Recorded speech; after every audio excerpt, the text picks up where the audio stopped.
yego nibyo banyita Kiwi, ariko banzi neza banyita Eugene biterwa nuko bifuza kunyita. Ni Kiwi Rwanda Africa nk'ibisanzwe bamaze kumumenyera muri filime cyangwa se muri komedi. Uyu munsi uramutse umuntu akubwiye yuko habayeho filime zikagenda zigakundwa cyane, cyangwa se umuntu akababwira yuko higeze kubaho umuziki wigeze gukundwa cyane, inkubiri y'ibitaramo, uramutse wibutse uramutse utekereje yuko mu majyepfo y'Inyanza cyangwa se i Huye campus higeze kuba ibitaramo by'inkubiri, ibitaramo bikomeye cyane by'abahanzi bagiye bakomeye. Uyu munsi Musanze, Gisenyi, amajyepfo ukajya za Nyagatare, aho ngaho za Kayonza, cyangwa se mu mujyi wa Kigali, aho nta hantu buri weekend hose wagombaga gusanga ibitaramo by'inkuramo, ibitaramo bikomeye cyane. Niko no kuva na kera hahozeho intore zahamirizaga mu Rukari Nyanza ibwami. Ndamutse nsobanuye filime nshobora kuba nabasobanurira filime kuko nyizi, kuko nyikina cyangwa se nyibamo, ariko ubundi baravuga ngo ntago mba muri filime ahubwo nkora filime, kuko ntago ndi televiziyo. Uyu munsi ndamutse nzanye abahanzi 10 nkazana n'abakinnyi 10, nziko ntaba mbabishye, kubera yuko abakinnyi b'uyu munsi n'abakinnyi b'abahanga cyane, cyangwa se nimfata abahanzi bariho uyu munsi ndabwira yuko ari abahanzi beza cyane bazi kuririmba ku buryo butangaje kandi ku buryo bukomeye cyane. Cyangwa se ndamutse mfasha umukinnyi wa filime narangiza nkamuzana hanga nkamwicaza iruhande rwa kamera, nziko ibintu yaguhereza ari ibintu byiza kandi ari ibintu bikomeye cyane kandi ari ibintu by'agaciro. Iyo umuntu avuze Toko wote uhita umwumva nk'umukinnyi wa filime, umuntu yavuga Kitoko ugahita umwumva nk'umuririmbyi, cyangwa se ukavuga Kitoko ukavuga Bruce Melody cyangwa se ukavuga The Ben, wahita uvuga ngo ni abantu bafite ibendera ry'igihugu cy'u Rwanda muri muzika. Ariko nuramuka ugiye muri sinema, umuntu akavuga Bamenya, akavuga Papa Sava, akavuga Clauton Kibonke, abo ngabo uraza kubasanga mu gisate cya sinema babahaye shows zigiye zitandukanye kandi zikomeye cyane. Ni nako dushobora kuba twajya mu myaka yatambutse ya mbere, mu myaka 10 cyangwa se imyaka 15, umuntu agahita akubwira ngo Kamishi, akakubwira ngo Masamba, akakubwira ngo Jay Polly, uraza guhita wumva abasani bakomeye cyane, cyangwa se ugahita uzanamo groupe zigeze kubaho. Reka tuvuge The Brothers, cyangwa se tuvuge Urban Boys, cyangwa se Dream Boys Active. Ni abantu batazigera basibangana mu matwi y'abantu. Reka twongere tugaruke kuri TNP. Nubwo umwe yaje kwambuka akigira hakurya y'Irwota Masimbi, ariko bikaza kurangira droge zimuyobotse zikamuganza, ariko ntago babuze kuduha show, bagiye bakubita ku mapeti stade akasa ugasanga roje cyane. Ni nako bahanzi bagiye bikorera ku giti cyabo, bagiye bakora ibintu bitangaje cyane. Niko n'abantu bari gukina uyu munsi sinema bari gukora ibintu birenze cyane. Ni nayo mpamvu uri kubona bari kugenda begukana award menshi cyane. Yego nibyo. So niko rero tugiye gukomeza urugendo rwacu tubatembereza ahantu hagiye hatandukanye muri muzika, muri comedy. So guys, rero iyo bavuze ngo kera habayeho ngo ariko uyu munsi ni hakabi, nziko muhita musobanukirwa byinshi cyane. Ngo kandi ngo umugabo arigira ngo yakwibura agapfa, ntago ari ikintu gitangaje no kuva na kera ibyo byaravugwaga. Nigeze kwibariza abantu ndababwira ngo uramutse ugiye nko muri logi, warangiza ugasanga logi ugiyemo ukayikubitaniramo na so nawe yaje gushaka logi ari kumwe n'icyana, nawe wazanye icyana uri umuhungu we, ese mu by'ukuri mbabarira umbwiza ukuri, iyo logi waba ukiyishyuye cyangwa ntago waba ukiyishyuye? Umwe ashobora guhereza umwanya undi yarangiza agahita acaho akagenda. Ese wowe ubyumva gute? Mbabarira umbwiza ukuri muri comment. Uramutse ugiye nko muri lodge warangiza ugasangamo papa wawe arimo kubaza icyumba, nawe waruje kubaza icyumba, uzanye icyana na papa wawe yazanye ikindi cyana. Ese mu by'ukuri aho hantu wahafata icyumba, cyangwa byarangira wowe ugiye kwishakira ahandi ugahita umukatira, ugahita wowe wigendera, cyangwa mwese mwagifata mukahaguma? Topic tuba dufite utuntu twinshi cyane tugiye dutandukanye kandi twiza cyane, sibyo? Nababwiye yuko muri ubuzima ntazigera mbatenguha cyangwa se ngo mbazanire ibintu by'ubugoryi cyangwa se ibintu by'ubucoco. Ushobora gusanga ari umukobwa cyangwa se ugasanga ni umujama, ugasanga mu rukundo wowe urimo urababazwa, ariko mu by'ukuri umwe ntago ari kubabazwa, ariko nawe ari ku gitutu cy'uko ushobora kuba nawe umustressa cyane. Nimba uri umujama ugasanga umukobwa arakubwiye ngo ntagukunda, kubera icyo uhatiriza ukumva yuko ugomba kuri umucengeza mu rukundo ku gahato, ugasanga urahavunikiye, ugasanga urahababariye, ukasanga utwawe turahashiriye, wajyorekana n'amaheru. Gusa n'igihe kizagera n'ubundi wa mukobwa azakugarukira, cyangwa se naba atari nawe uzabona undi kandi mwiza cyane. Nicyo ndimo kuvuga, nimba umukobwa akwiyamye rekura ishyano uwo uhita wikomereza ubundi buzima, kandi ubuzima buzakomeza. Nimba uzi kutabayeho nabi, ubundi buzima bwiza ubushaka hejuru y'umukobwa nubuye.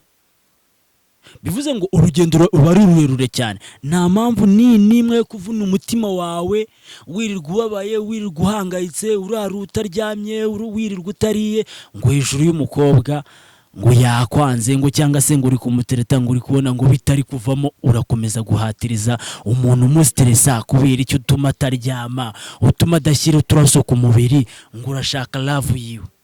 Utabonye love ye ntago ubuzima bwakomeza.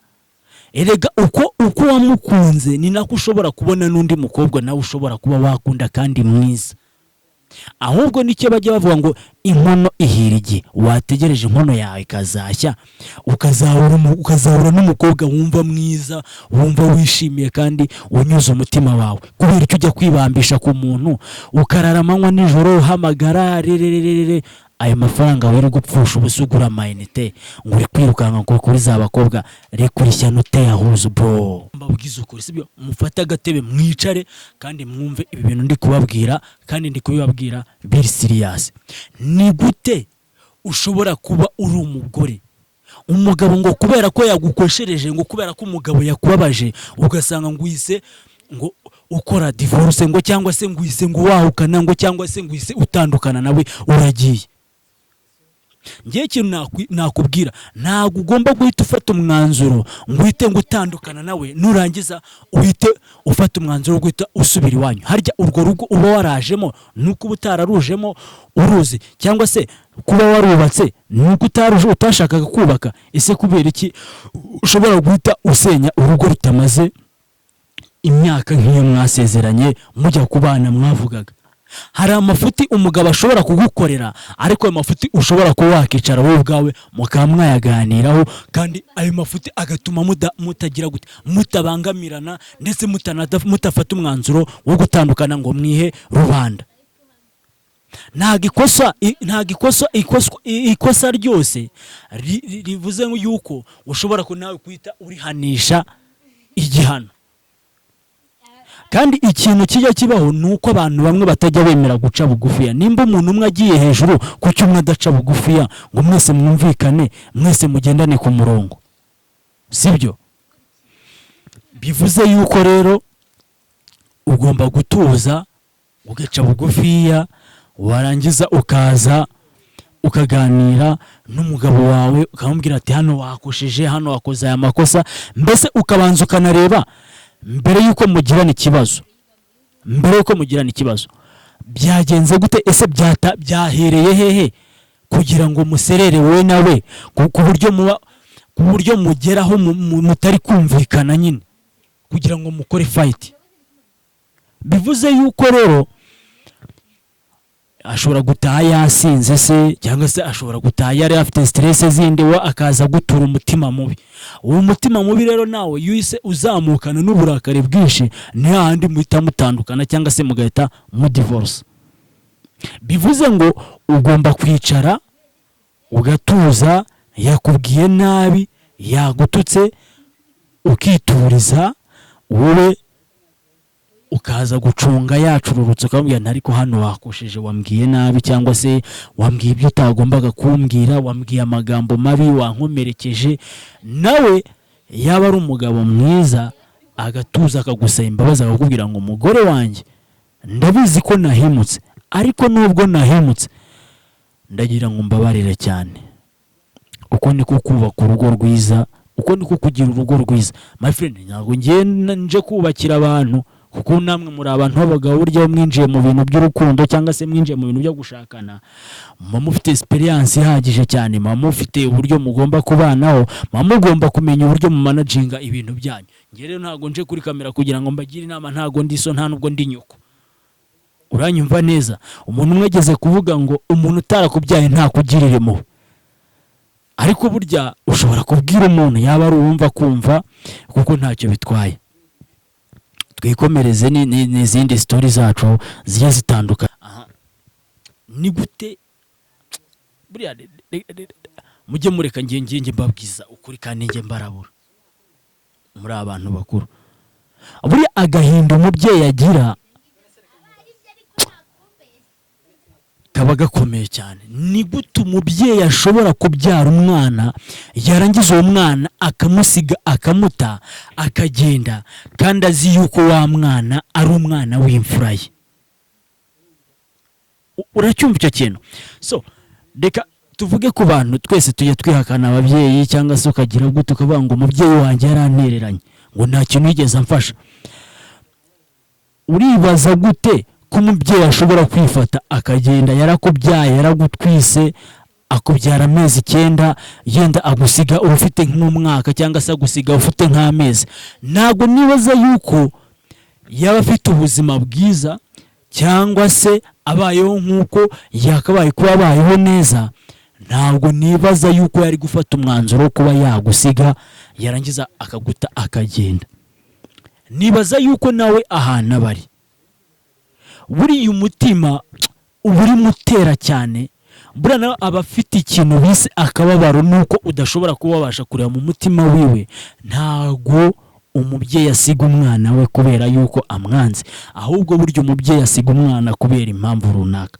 Mbere yuko rero ufata umwanzuro ukavuga ngo mama yaranyihakanye, buriya papa wawe ashobora kugusiga kuko ntago yagutwise, ntago azi uko igise kiryana, sibyo?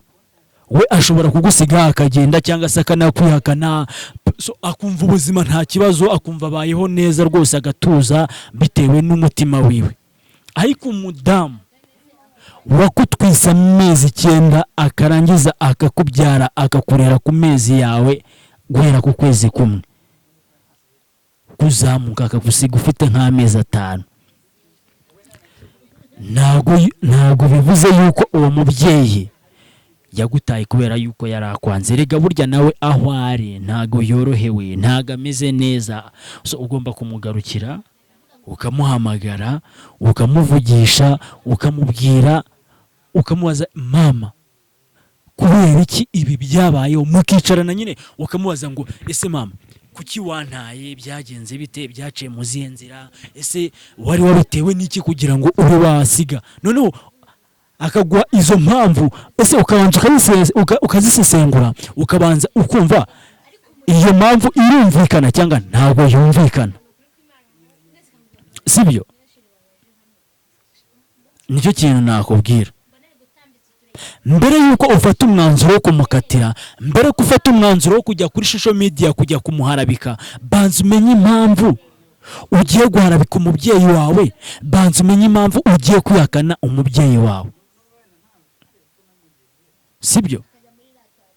Icyo nakubwira cyo rwose, banyarwanda, bavandimwe, bantu mwumva ikinyarwanda, twese tujye tumenye uburyo tugomba kumanaginga ubuzima bwacu bugiye butandukanye bwa buri munsi.